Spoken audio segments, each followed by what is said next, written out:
Terima kasih kepada yang bertanya. Soalan yang pertama, bolehkah lelaki-lelaki dan perempuan berkawan rapat tanpa menimbulkan fitnah? Tidak boleh. Nampak? Yang boleh kerana hajat. Laki-laki dan perempuan boleh sebenarnya berkawan, tapi ada ketikanya. Bilakah boleh itu? Ketika perempuan itu belum besar. Lebih kurang umur 6 tahun, 7 tahun boleh berkawan. Okey? Atau ke bawah. Sebab tu kita bermain dengan anak-anak jiran kita. Anak dara jiran kita main belakang rumah. Tak ada masalah. Anak dara jiran umur 6 tahun. Kita umur 7 tahun. Main dia, main kahwin-kahwin. Ada tak gitu? Betul tak? Main kahwin-kahwin. Siap ada dengan juru nikah.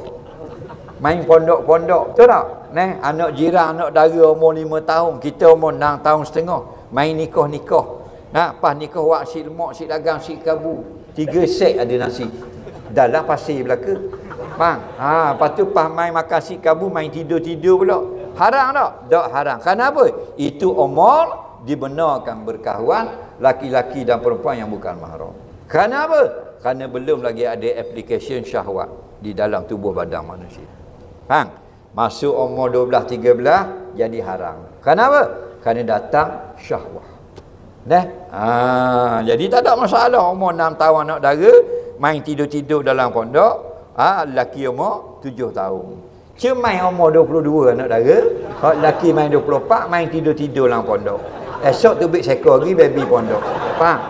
Jadi batulah syadduz zara'i. Ada satu kaedah menutup pintu kerosakan, kemusnahan, walaupun belum tentu berlaku maksiat, maka dilarang berkawan awal lagi dah. Melainkan kerana hajat. Kenapa? Kerana kita ambil perempuan itu bekerja dengan syarikat kita. Itu hajat dia panggil. Kenapa? Kerana kita ambil dia bekerja di kedai kita sebagai tukang masak. Itu bukan berkawan. Itu kerana hajat dia panggil. Hukumnya harus. Itu pun ada sempadannya. Okey? Kalau kita nak berkawan rapat, walaupun tak lakukan maksiat, boleh. Kena salam dengan tangan tu imam dulu. Biar jadi bini kita, gurau apa naik atas tekak pun tak apa. Soalan seterusnya.